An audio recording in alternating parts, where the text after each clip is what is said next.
Jerusalén, pasaba entre Samaria y Galilea, y al entrar en una aldea le salieron al encuentro 10 hombres leprosos, los cuales se pararon de lejos y alzaron la voz diciendo: Jesús, Maestro, ten misericordia de nosotros.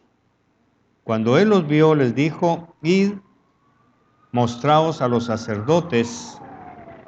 Y aconteció que mientras iban, fueron limpiados. Entonces uno de ellos, viendo que había sido sanado, volvió, glorificando a Dios a gran voz. Y se postró rostro en tierra a sus pies, dándole gracias, y este era samaritano.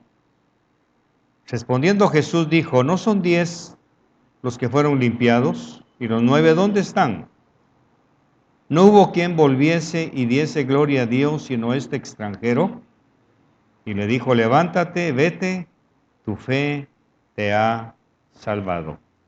Ayúdenme a orar, por favor. Señor, muchas gracias por darnos tu palabra una vez más. Gracias por permitirnos venir a tu casa a darte gracias, a reconocer tu grandeza, a reconocer tu misericordia y tu bondad. Presentamos ante ti estas peticiones de oración, estas peticiones que se presentan ante tu trono de gracia, suplicándote que respondas conforme tu misericordia y tu justicia. Por favor, sana a los que están enfermos, liberta a los cautivos, anda hasta esos lugares donde la lepra del pecado está alcanzando, Señor, a muchos. Rescata, Señor, a los que están necesitados de ti. Y aquí están estas peticiones, las cuales pongo a tus pies, para que seas tú el único que responda, porque solo tú tienes el poder para hacerlo. Muchas gracias por consolar corazones, gracias por traer paz a nuestras vidas y tomar en cuenta, Señor, nuestro sacrificio de traer nuestros corazones a tus pies. Gracias por tu palabra, en el nombre de Jesús. Amén y amén. Tengan la bondad de sentarse.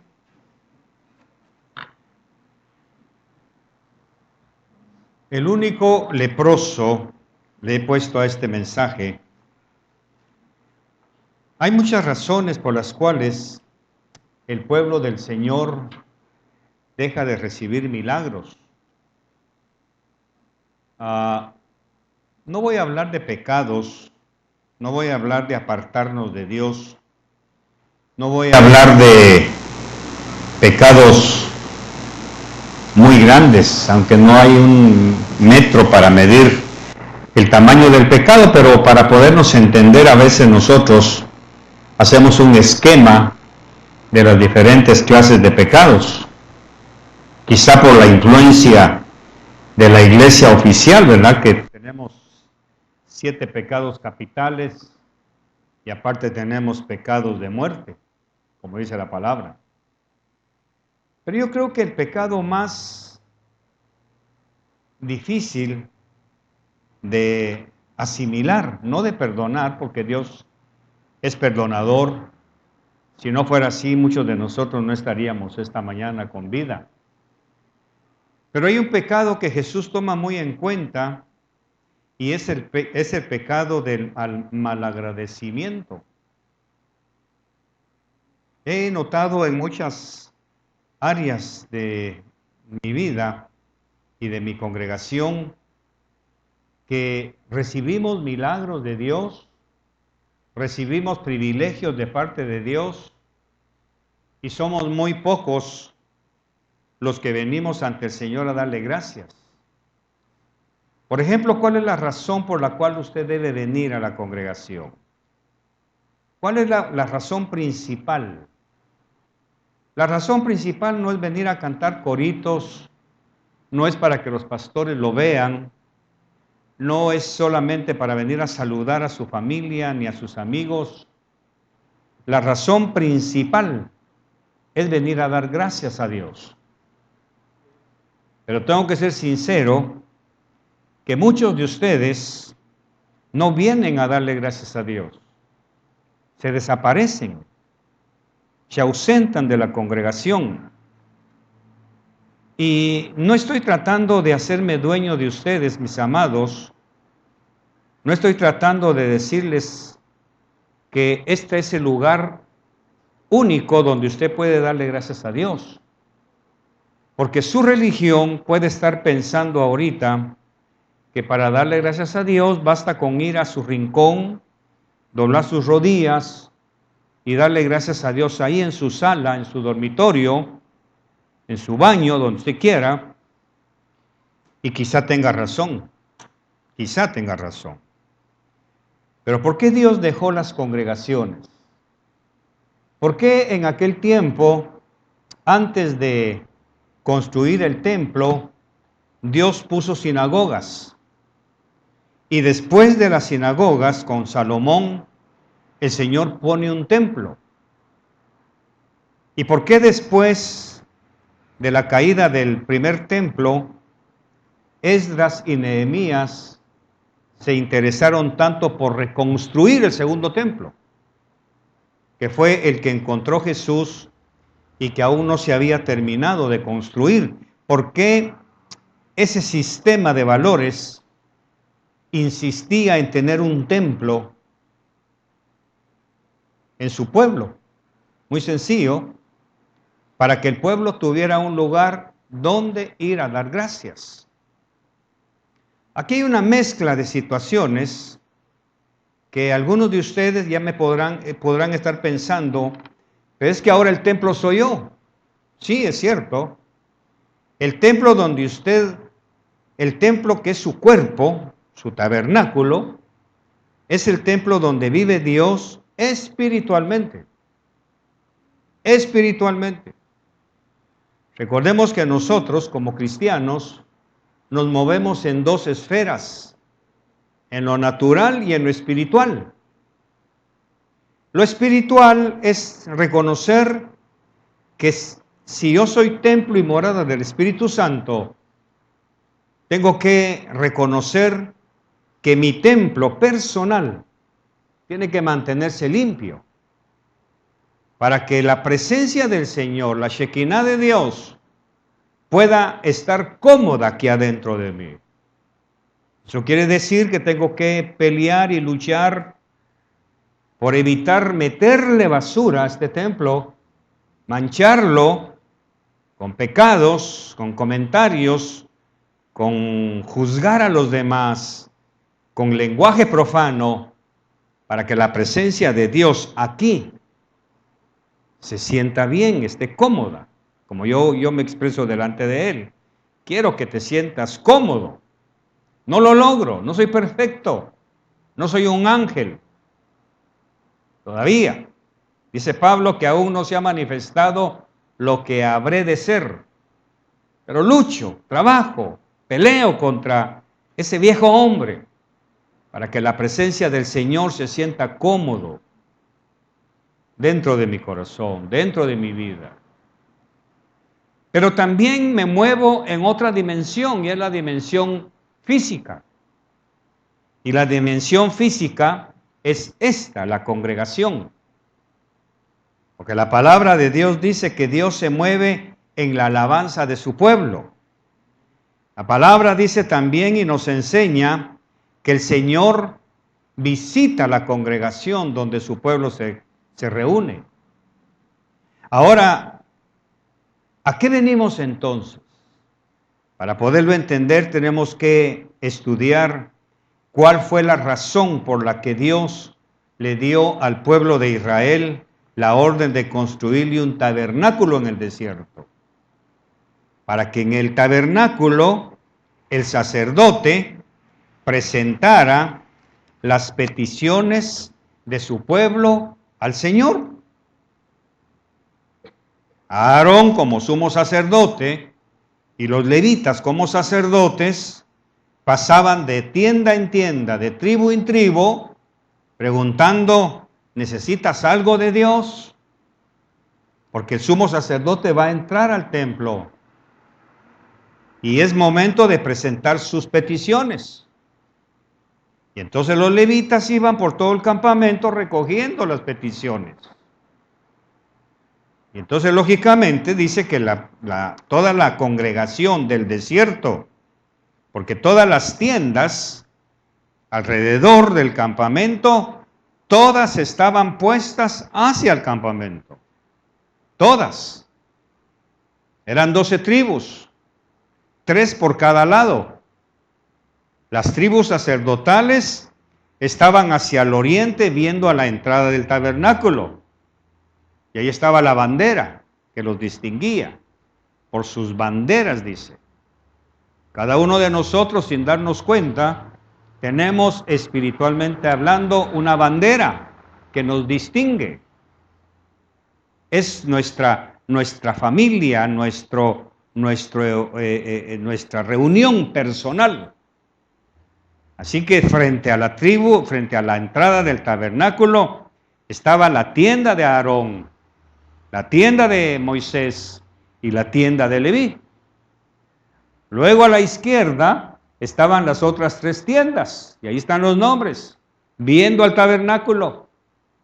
A la derecha habían otras 3 tiendas, ahí están bien esquematizadas, viendo al tabernáculo. Y de la parte de atrás, otras 3 tiendas viendo al tabernáculo.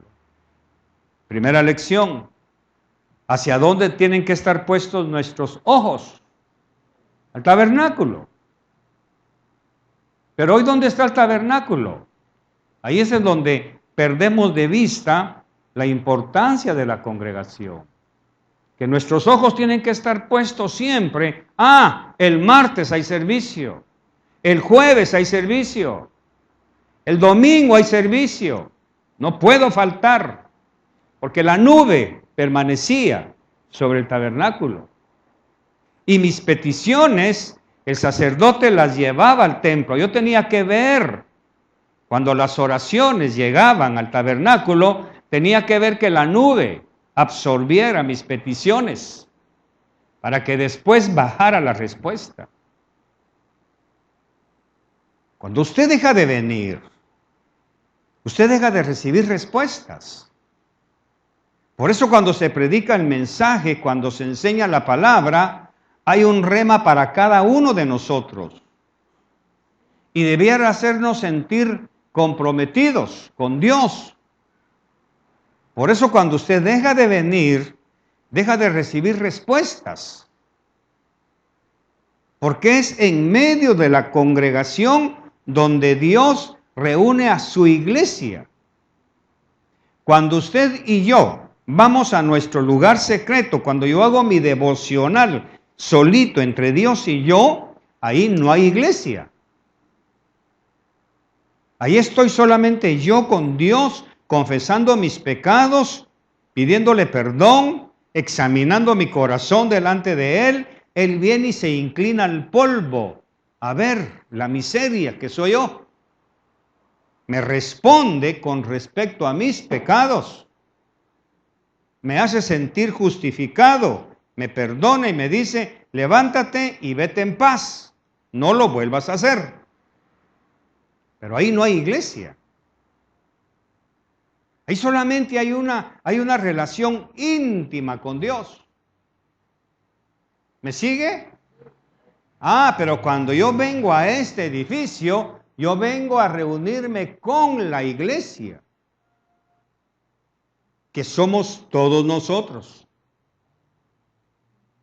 Entonces, de hecho, cuando usted pierde de vista el tabernáculo, usted no llega.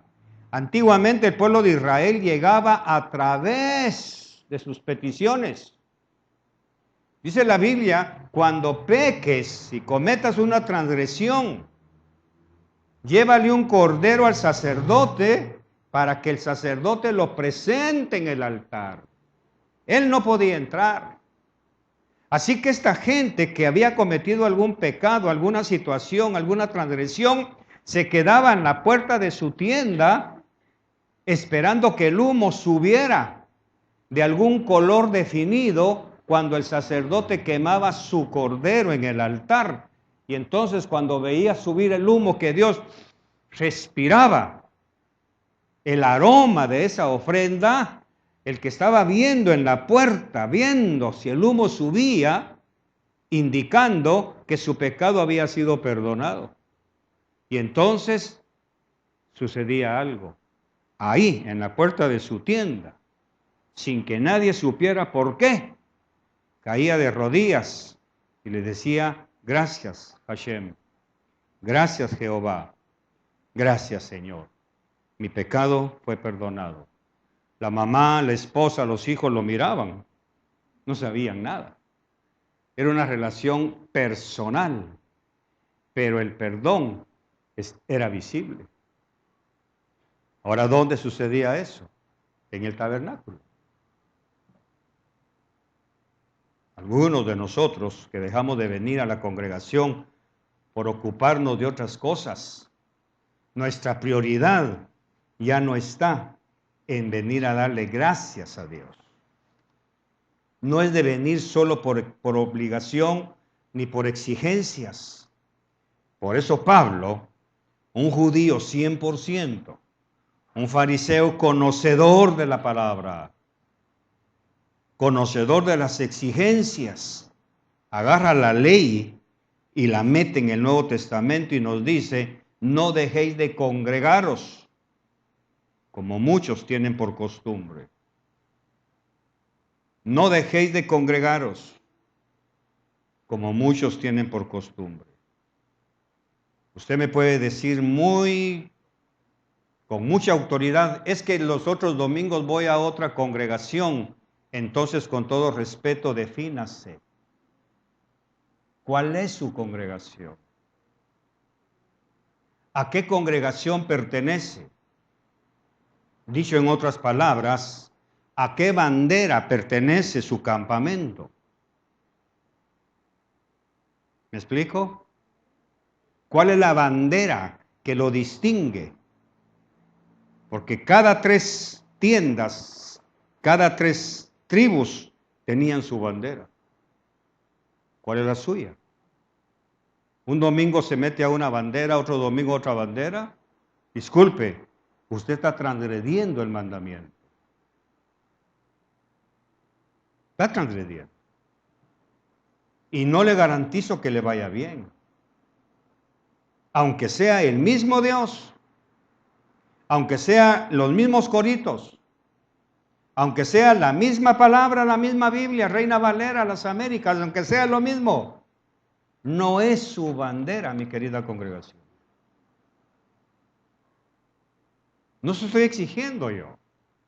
No tengo ningún derecho de cuestionarlo, ni de cuestionarla, ni de exigirle, porque no voy a caer en el error que he visto en algunas partes, que ustedes son propiedad de Visión de Fe. No son propiedad de Visión de Fe. Usted debe sentirse parte de Visión de Fe.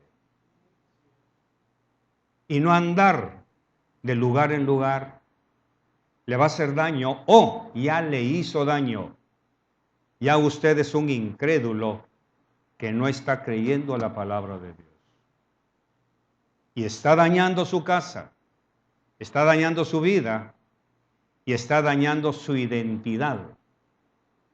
Porque entonces usted no pertenece a una de las 12 tribus, que son las diferentes congregaciones que Dios ha levantado. No puedo definirlo a usted, porque usted mismo no se define, identificándose con una bandera del que tiene que tener su tabernáculo. Entonces, después de esto viene Salomón. David tiene el deseo de construirle templo a Dios, y entonces no puede hacerlo. Usted conoce la historia. Le prepara todo a su hijo Salomón, le deja los dos reinos unidos en uno solo, no hay guerra, no hay nada, así que Salomón no tiene problemas para construir el templo, porque no tiene que ocuparse de pelear, ya su padre peleó por él. ¿Está usted peleando por sus hijos? ¿Está usted dejándole preparado todo a sus hijos? ¿Están sus hijos viendo que usted está definido, identificado con un solo fin: construirle templo a su Dios. Ese es el asunto. ¿Está usted definida, mamá, en que sus hijos tienen que tener una sola visión hacia el tabernáculo de Dios? No estoy hablando de que no estudien ni que trabajen, nada, no. Estoy hablando de lo espiritual, por eso inicié esto diciéndole, tiene que entender que nos movemos en dos mundos, en el mundo espiritual y en el mundo físico. Jesús lo dijo, están en el mundo, pero no son del mundo. Viven en el mundo, pero no dependen del mundo. Cuando el cristiano o el evangélico no entiende esto, su balanza se inclina hacia un lado, descuidando el otro. Y Jesús dijo, es necesario hacer esto sin descuidar esto. Y eso requiere identidad, requiere disciplina, requiere firmeza. Por eso, mis queridos hermanos, cuando usted deja de venir, usted cae en lo que dice la palabra, que usted tiene doble ánimo. El hombre de doblado ánimo dice, ¿qué sigue? Es inconstante en todos sus caminos. No hace nada nunca. Empieza las cosas y nunca las termina. Porque el doble ánimo no es doble cara, es doble alma. Ánimo en latín o ánima en latín significa alma. Tiene dos almas y es inconstante en todos sus caminos. Y entonces viene Pablo y dice, para evitar eso, que tu hablar sea sí o no. Lo demás es de pecado. Eso quiere decir que usted tiene un compromiso con Dios. Tiene un compromiso con la eternidad. Así que transcurre el tiempo y Salomón construye el templo. Y aquí viene lo que le quiero enseñar a través de este mensaje. El día que Salomón inauguró el templo dijo algo, Señor, cuando tu pueblo tenga alguna necesidad y venga a este lugar a orar, tú responderás desde tu cielo. Cuando alguien venga enfermo, Señor, y te pida su sanidad en este lugar, tú le responderás, en este lugar. Entonces, para los judíos, no podían ir a otro lugar a orar por necesidades más que en el templo. ¿Ya lo veo? Todos los sábados tenían que ir a su sinagoga. Pero el día del gran Shabbat, del gran sábado, como le llama Juan, que ahí lo tenemos, o las grandes fiestas, los tabernáculos, la Pascua, tenía obligadamente que ser en el templo. Y Salomón abarca una gama muy amplia. Y entonces dice, y si a alguien, Señor, fuera de nuestro pueblo, sea un gentil, viene a este lugar y ora a tu nombre, tú respóndele por favor. O sea que Salomón no solamente abarcó a su pueblo judío, sino incluyó a los gentiles que vengan a este lugar y tú responderás. Bueno, ahí tiene usted la oración de consagración de Salomón. ¿Por qué tanta importancia? ¿Y por qué tanto parámetro? Muy sencillo, porque Salomón está construyéndole su templo a un Dios hebreo y usted es salvadoreño. Ese es el problema. Usted está mal. ¿A qué Dios le está pidiendo? ¿A qué Dios se está sometiendo? Entonces viene la historia y nos cuenta que vino Nabucodonosor, se llevó cautivos a todos los judíos y el templo cayó en desuso. Ahora todo el pueblo está en Babilonia. Y ahí tenemos la foto o la fotografía de lo que sucedió en Babilonia. No hay templo, no hay altar. Y entonces tenemos por ahí una historia muy impactante que casi quizá pasa desapercibida, que solamente la escribe David. ¿Y cómo es que nos dices, cómo pretenden que cantemos coritos si estamos en cautividad? Hemos colgado nuestras liras porque no tenemos un lugar donde cantarle a nuestro Dios Jehová. Y ahí nace una canción en los ríos de Babilonia, que es basado en eso. Porque la idea da que los judíos están sentados en un río, a la orilla de un río, esperando la gran liberación. ¿Para ir a dónde? Al templo. Porque no hay templo. Y si no hay templo, ¿dónde le cantamos a Dios? Y si no hay templo, ¿dónde le ofrecemos sacrificio? Y si no hay templo, ¿dónde llevamos nuestras peticiones? Y si no hay templo, ¿dónde presento mi sacrificio? Entonces protejámonos. Porque yo sé que aquí enfrente de mí tengo gente que conoce un poquito de Biblia y cree que conoce mucho. Es que ahora ya el sacrificio perfecto fue Jesús, pero Pablo dice, ofreced vuestros cuerpos en sacrificio vivo, santo, agradable a Dios. ¿De qué está hablando? ¿De cordero o de este cuerpo? ¿Y dónde tengo que ofrecérselo en sacrificio vivo? Tiene que haber un altar. Y para que haya altar tiene que haber un templo. Y para que haya templo tiene que venir aquí. ¿Por qué la Biblia prohibía antiguamente que se hicieran altares fuera de Jerusalén? ¿Por qué? Porque sencillamente el único lugar autorizado por Dios para poner altar era en el templo de Jerusalén, porque era su ciudad. ¿Por qué el único lugar para llevar diezmos, ofrendas y primicias era el templo? Porque Dios había dicho, cuando vengas a mi templo, a mi presencia, y mi presencia está en el templo, cuando vengas a mi presencia que está en el templo, nunca vengas con las manos vacías. Eso está en el templo. No es mandar un cheque por correo, no es dárselo al pastorcito por allá, no es dárselo a la viuda, ni a la viejita, no. Es al Señor. ¿Y dónde? En su templo. Pero algunos de ustedes, con todo respeto, hasta allá no diezman. ¿Dónde perdieron la noción de la palabra? ¿Qué les pasó, Gálatas? ¿Dónde perdieron el norte? Muy sencillo, dejaron de congregarse. No, pero es que el otro domingo voy a tal parte. No, dejaron de congregarse. Y entonces perdieron la enseñanza. Aunque tienen el conocimiento, perdieron la enseñanza. Y cuando usted deja de diezmar, está mandando un mensaje.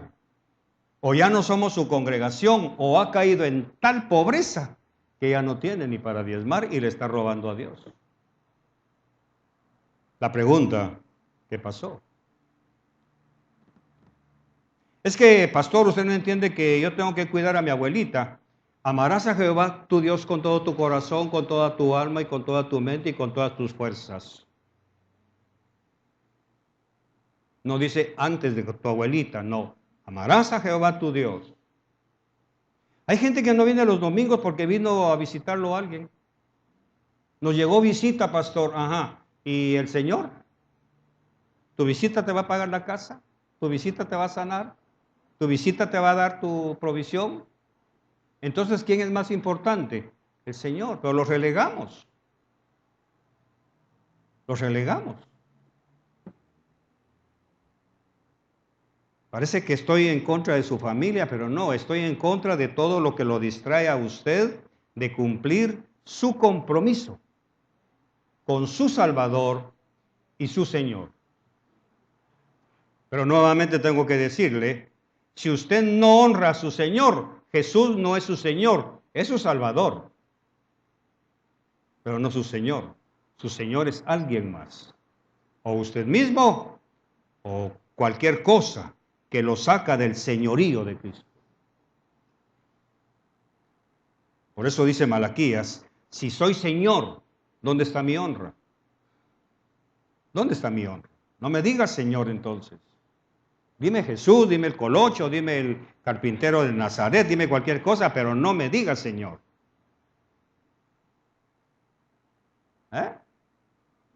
No estoy enojado, solamente estoy introduciendo el tema. Amén. Así que Nehemías y Esdras, los grandes sacerdotes, se ocupan de reconstruir el templo. Nuevamente la pregunta, ¿por qué? Porque sin templo no hay sacrificio, no hay petición, no hay oración, no hay cánticos, no hay alabanza. Sin templo no hay nada. Y nuevamente tengo que recalcar, el problema nuestro es que nosotros desconocemos totalmente el sistema cultural del tiempo de Jesús. Entonces, hermanos, la otra razón por la cual es necesario conocer para qué Dios instituyó esto, no es para que usted venga cuando quiera, es porque aquí es donde usted va a encontrar la revelación, la enseñanza de la palabra.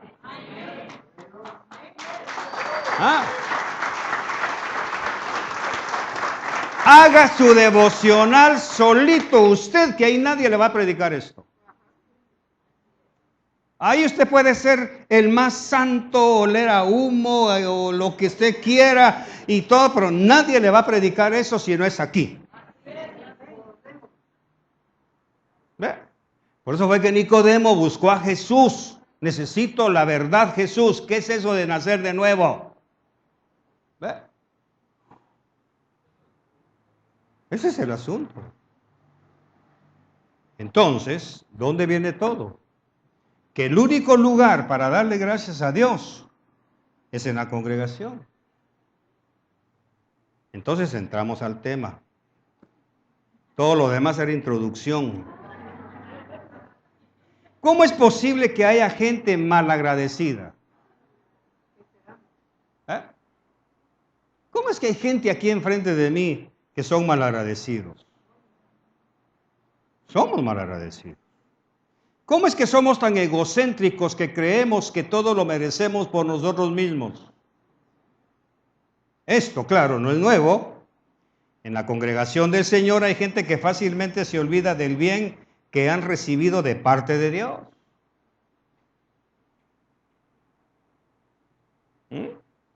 Oramos por un milagro, cualquiera que sea, lo recibimos, lloramos, damos un pequeño testimonio, ya con eso ya estuvo. Y de ahí nos vemos, Señor, hasta la próxima necesidad. Y nos olvidamos de dar gracias. Damos por hecho que merecemos lo que tenemos. Y no merecemos nada, mis amados. Dios toma en cuenta su actitud de mal agradecimiento o nuestra actitud. Él espera que por lo menos le demos gracias por lo que hace por nosotros. Pero para eso es necesario conocer lo que significa dar gracias. Por eso yo siempre les digo, y quizás he dejado de hacerlo, pero hoy quiero retomarlo, gracias por aceptarme como su pastor. Que a pesar de lo rudo, de lo rústico, de lo militarote, usted sigue aquí todavía escuchando palabras, gracias. Me compromete su presencia porque usted está enseñado y está conocedor de que aquí no le voy a contar fábulas, ni le voy a contar historias, ni chistes, ni nada. Aquí le voy a hablar la palabra, pero necesito su atención. Si usted no está apreciando esto, mis queridos, si usted no lo está apreciando, busque un lugar donde le enseñen la realidad de lo que usted quiere oír. Abundan esos lugares. No lo estoy echando, lo estoy confrontando con su realidad. Y nadie le ha puesto el dedo. Yo lo he visto. Amén. Se dice que cuando nosotros damos gracias, estamos reconociendo que sin la ayuda de alguien no podríamos haber logrado algo. Aquí es donde usted tiene que romper sus paradigmas. O tenemos que romper nuestros paradigmas. Por eso mi obligación Es decir, cada mañana darle gracias a Dios por el nuevo día, porque por fe creo que voy a vivir todo el día y voy a tener mis 3 tiempos de comida, por fe. Por fe creo que voy a estar sano todo el día. Por fe creo que Dios me va a cuidar de tanto demonio que anda en las calles. Por fe creo que voy a venir y voy a ser amado por ustedes, por fe. Gracias, Señor, por mi congregación, que es diezmadora, ofrendadora, sembradora y generosa. Pero no lo creo por fe, pero sé que no todos son así. Aquí hay gente tacaña. Pero yo sigo dando gracias porque creo que son generosos. Hay gente indiferente. Hay gente que ya no diezma. A medida que ha pasado el tiempo han ido retrocediendo en sus convicciones. Otros que ni saludan. Dicen amén y dan la vuelta y se van. Como que si no existieran. No tienen sentido de congregación. No es obligatorio que bese ni abrace. No. Ni que haga cola tampoco. Salude. Dicho con otras palabras, sea educado pues. Cuando usted entra a Simán, entra a un almacén, por lo menos dice buenos días, pero aquí ni eso dice. Como que se rebajan los estándares. Hay un mensaje escondido ahí, iglesia. Yo no quiero que mi congregación sea del montón, quiero que mi congregación tenga un carácter diferente, que se note que somos diferentes. ¿Se dieron cuenta que hoy no les pedí que se saludaran? Y nadie lo hizo. Como que necesitan que el capataz está, ¡salúdese! Si eso me era brotar. Por eso es que no lo hice. Quise ver cómo lo hacían ustedes, no lo hacen. Eso quiere decir que si usted entra a mi casa no me va a dar buenos días ni buenas tardes. Eso quiere decir que si me lo encuentra en la calle ni siquiera la mano va a levantar.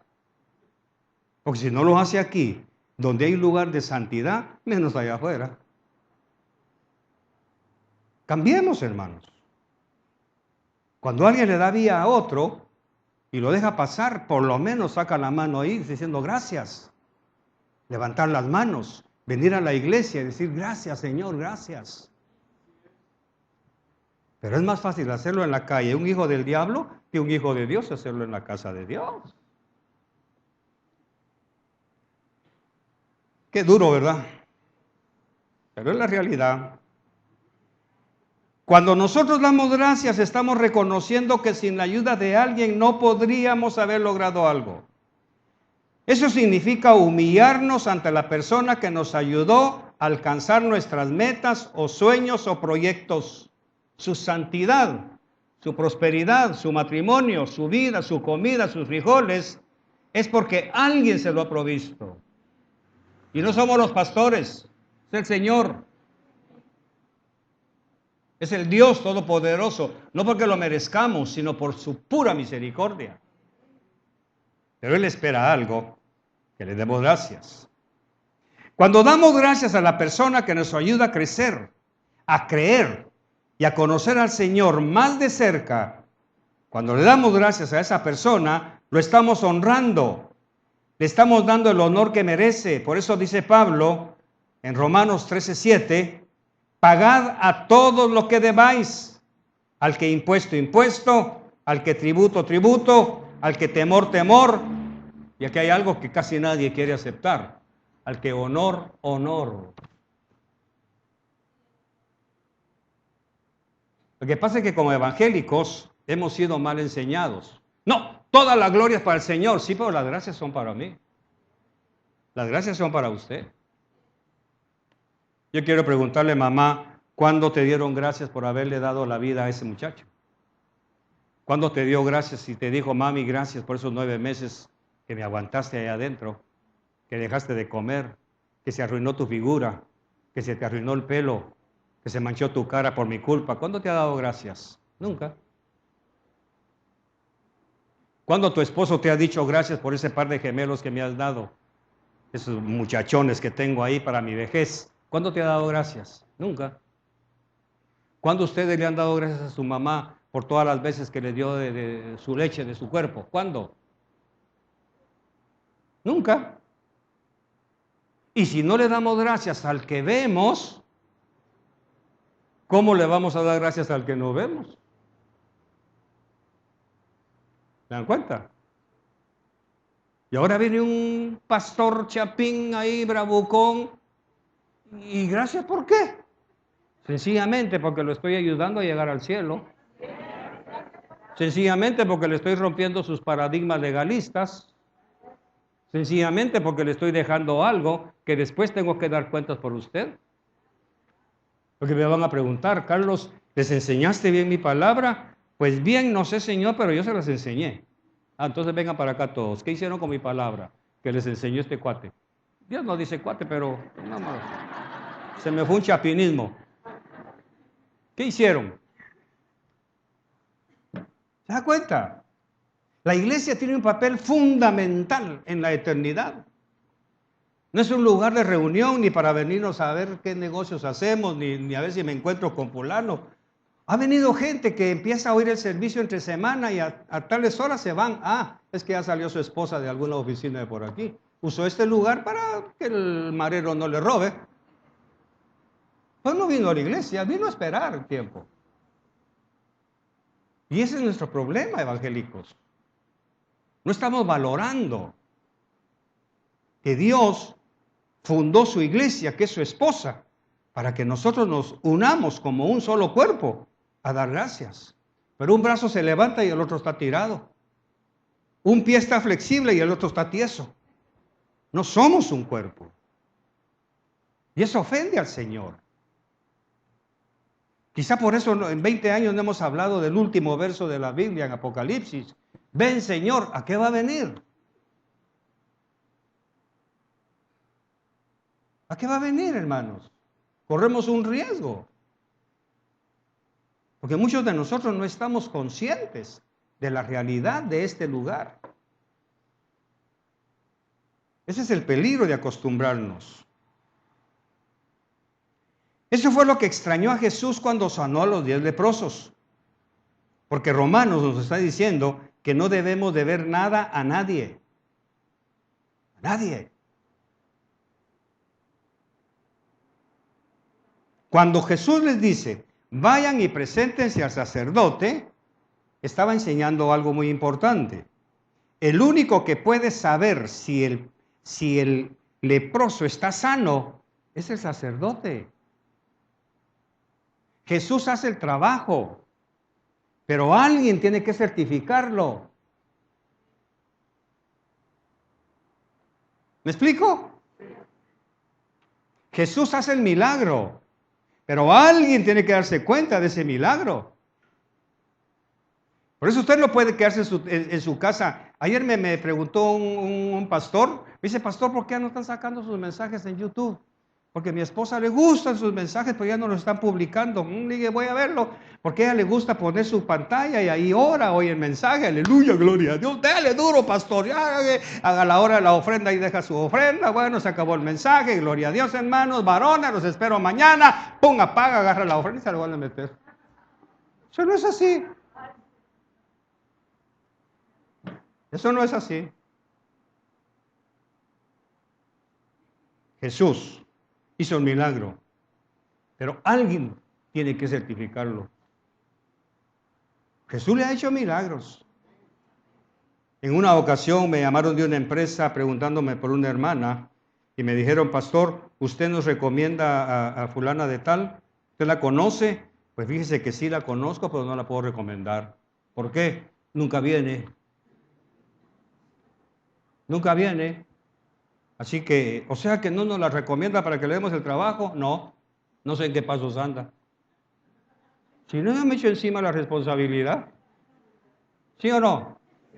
Así que si me piden referencias de alguno de ustedes, sepa desde ya que voy a decir que no lo conozco. Sí. Yo hasta llego, hermano. No crea que aquí tiene un pastor que a veces hago cartas y ¿qué le digo a Silvia? Ponle algo bonito ahí. Ponle algo bonito. No, porque para no por quedar mal, sino no, pero cuando me llaman, no, yo no recomiendo, no sé quién es. Es que dice que se congrega con usted. Sí, para fin de año cuando todo el mundo está contento con Dios. Así que ya lo sabe, ¿verdad? Así que el Señor manda a estos leprosos al sacerdote. ¿Quién certifica que usted es cristiano realmente? ¿Quién puede dar testimonio que usted ya está sano? Que ya no le pega a la esposa. ¿Quién da testimonio de que usted es honrado con sus finanzas? Porque si no le diezma a Dios y le roba a Dios, le roba a cualquiera. ¿Quién da testimonio de que usted no es un ladrón? Pues vaya. ¿Quién da testimonio de que usted es una persona que vive en santidad? ¿Quién certifica eso? Y ahora aquí viene la otra parte. Cuando les dice que vayan y se presenten ante el sacerdote para que certifique que estaban sanos, los 9 tuvieron una prioridad diferente. Se presentaron porque el milagro sucedió en el camino. Poquito a poco las llagas fueron desapareciendo y se fueron quitando. Ellos llegaron con el sacerdote y la Biblia lo dice muy bien en Levítico y Deuteronomio. Te presentarás ante el sacerdote y él observará la piel, si ya no es escamosa, si la mancha no es blanca, y te examinará y toda la cosa. Si no hay ninguna mancha, estás limpio y el sacerdote te dejará ir a tu casa. Esa es la ley la ley de la lepra. El sacerdote tiene que decir si estás limpio o no. Amén. ¿Cómo hace usted para saber que su hijo está bien portado? Es usted quien tiene que decirlo, tiene que verlo. El problema es que nosotros los vemos con ojos de rosa, los vemos bonitos. Entonces afuera ven la lepra de nuestros hijos, tristemente.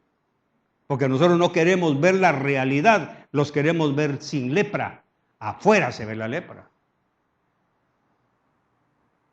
Entonces, de estos 10, cuando el sacerdote les dijo, váyanse a su casa, ya pueden entrar, porque recuerden que ellos tenían prohibido entrar a su casa, tocar a su familia, comer en su casa, no podían, tenían que andar errantes. Los leprosos siempre andan errantes. No tienen un lugar fijo donde estar. Y peor, un leproso se junta con otro. Estos 2 se juntaron con un tercero hasta que llegaron a ser el puñito de 10. Empezaron uno por uno y otro por otro, se lo fue jalando. Un día se fue con un leproso, otro día, mira cuando nos visitas, o ya te lo prohibieron. No, a mí no me prohíben nada, entonces cuando venís, venite, vamos a tener carne asada. Y allá va con otro leproso, cuando vienen a ver, eran los 10. Ahora viene el sacerdote y les dice, excelente, ya se pueden ir a su casa. Porque ese era todo el interés de ellos. Estar limpios para poder ir a ver a sus hijos, comer en su casa, dormir en su cama. Entonces, 9 se fueron a sus camas, a sus casas, a su comida, a su trabajo, a su tele, a su familia, a su fiesta, a todo. Y solo uno, extranjero, se acordó, no puedo ir a mi casa, mi prioridad ahorita es ir con el que me sanó. Ahí está la diferencia. La prioridad de los 9, mis queridos, era ir a cumplir sus deseos. Es que si no trabajo, no como. Excelente. ¿A precio de qué? Es que primero tengo que ir a ver a mi abuelita. ¿A precio de qué? Es que primero tengo que ocuparme de esto. ¿A precio de qué? Ellos nunca esperaban, y quizá nunca lo escucharon, que Jesús preguntó, ¿no fueron 9, no fueron 10? ¿Dónde están los otros 9? ¿Dónde estaba puesta su intención para pedirme sanidad? ¿Qué fin los motivó cuando me pidieron el milagro? ¿Cuál era su interés que yo lo sanara? Le pregunto eso. ¿Que te diera un hijo? ¿Que te lo sanara? Ya te lo sanó, lo agarraste, ya estuvo y nos vemos.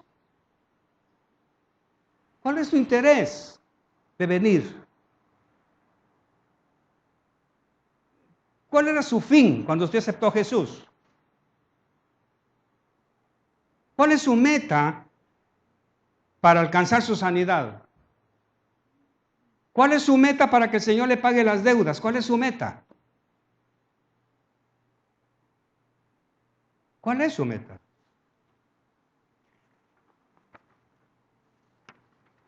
Y entonces, solo uno reconoció, los otros 9 no reconocieron que fue gracias a la intervención de un hombre. Aunque el sacerdote ya dijo que están sanos, ellos saben que el sacerdote no los sanó, fue aquel hombre a quien debieron darle gracias. Pero no regresaron, hermanos. Y muchos de nosotros no regresamos. Y el que regresó, dice la Biblia, era extranjero. No pertenecía al cuerpo de Cristo. ¿Ve? No era de la iglesia. Por eso aquí hay gente que ni siquiera se ha congregado con nosotros, pero vienen a darle gracias a Dios. Y los que supuestamente iniciaron esta obra, ni siquiera gracias por un privilegio. Nada. Lo damos por hecho. Era samaritano, precisamente uno de un pueblo que era enemigo de los judíos. Era creyente en otros dioses y otro sistema de adoración. Sin embargo, ese hombre que no era de la nación de Israel y por lo tanto merecedor de ningún favor de parte de Dios, fue el único que regresó y reconoció que sin la ayuda de Jesús, él no hubiera alcanzado su sanidad. Ahora ya le dio gracias a Dios. Ahora ya puede ir a su casa. Pero primero cumplió con quien le dio de comer. Primero cumplió con quien le presentó el plan de salvación. Primero cumplió con quien le permitió sostener en su vientre a ese bebé por 9 meses y que ahora ya le celebró su 5º aniversario. Muchos le van a dar gracias a Santa Claus fin de año y no a Jesús por todo el año precioso que les ha dado. Triste. Muchos le van a dar gracias a sus dioses familiares por el dinero que les mandaron todo el año y no a Jesús que tocó sus corazones. Y eso es triste, mis amados. Por eso le vuelvo a preguntar, ¿cuándo tu hijo te dio gracias por la universidad que le pagaste? ¿Cuándo su hija le está dando gracias porque mientras usted se quita la comida, deja de comprarse ropa por pagarle su universidad y le ha dicho, mami, muchas gracias por todo el sacrificio que has hecho, gracias? ¿Cuándo?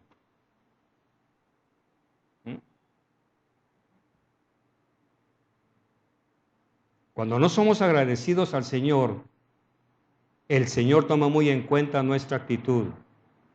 Muchos cristianos viven vidas pobres, enfermos y sin alcanzar su provisión abundante porque nunca están agradecidos con lo que el Señor les ha dado. Comemos el pan del malo, la lluvia del malo, el bienestar del malo. Porque la Biblia dice que Él hace llover sobre buenos y sobre malos. La lluvia del malo está con nosotros. ¿Y sabe qué me enseñó el Señor con eso? ¿Por qué últimamente los ríos se están desbordando y hay ciudades que están siendo arrasadas? Porque la lluvia del malo está alcanzando a muchos buenos, aparentemente. La lluvia del malo es la que arrastra las casas, la que se desborda, la que les arruina sus muebles. Ayer vimos con mami un programa de esos, gente en un estado de Estados Unidos sacudiendo sus poquitas cosas, vajillas, porque hay un lodazal en sus casas. La lluvia del malo te hace daño, mi hermano. En cambio, la ayuda del justo es justo lo que necesita. Te llueve la bendición apropiada, no te llueve la maldición del malo. Cuando no somos agradecidos, el Señor lo toma muy en cuenta. Porque solamente cuando uno da gracias por todo, es cuando Dios dice, me conoce. Este me conoce. Conocer a Dios, mis queridos, es dar gracias incluso cuando no nos responde. Cuando aparentemente está callado o no está con nosotros. Dar gracias no solamente es cuando tenemos el cheque en la bolsa.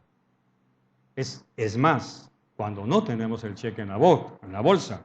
Gracias, Señor. Me lo estás guardando para otro lugar, para otro tiempo. Gracias. Pero nosotros, mis queridos, todavía no tenemos el temple de dar gracias, aún en esos momentos. Cuando Rosita hizo eso, reconoció que aún en esos momentos el Señor está observando qué hacemos, si renegamos o somos agradecidos por la enseñanza que nos provee la situación dolorosa o adversa que estamos viviendo.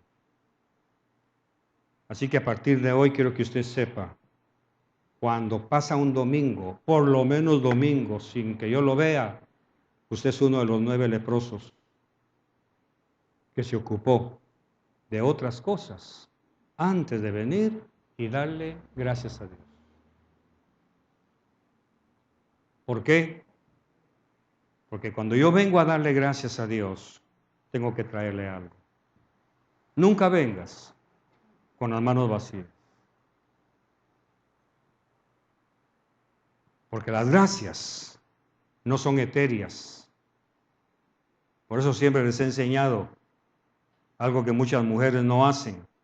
Reciben una olla de frijol, devuelven la olla vacía. Hay que meterle algo a esa olla. Cuando Dios te da un milagro, lo recibes con la mano. Cuando vienes a darle gracias, tienes que traer algo en tu mano. Entonces la pregunta final, ¿a qué bandera pertenece usted? ¿Cuál es su tribu? ¿En qué lugar lo alimenta Dios? ¿A qué viene usted a este lugar? ¿Ve? ¿Para qué viene a este lugar? ¿Como nube sin agua, como dice Pablo o Santiago? ¿Nubes sin agua? ¿Qué están viendo sus hijos? ¿Qué están viendo sus vecinos? ¿Qué está viendo usted mismo como cabeza de hogar? ¿Qué está viendo usted como mamá a sus hijos? ¿Qué les está transmitiendo? Por eso es que la primera palabra que se le enseña a un bebé, ¿cuál es? De gracias. Tal pan. Primero vamos a darle gracias a Dios. Cuando ya el niño empieza a balbucear, dé gracias. Diga gracias, diga gracias, diga gracias.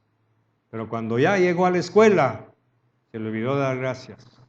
Y cuando se convierte a Cristo, menos todavía. Eso lo perdió allá. Yo quisiera tomarme la molestia de no tener que enseñar estas cosas, iglesia. Quisiera no hacerlo.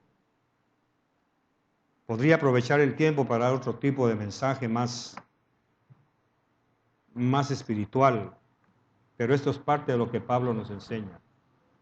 Dad gracias. Sed agradecidos. No con nosotros, con el Señor,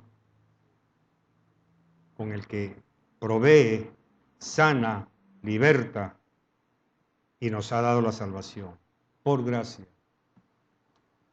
Amén. No sé si usted quiera ponerse de pie y decirle, Señor, perdóname. Como dijo mi esposa, perdónanos.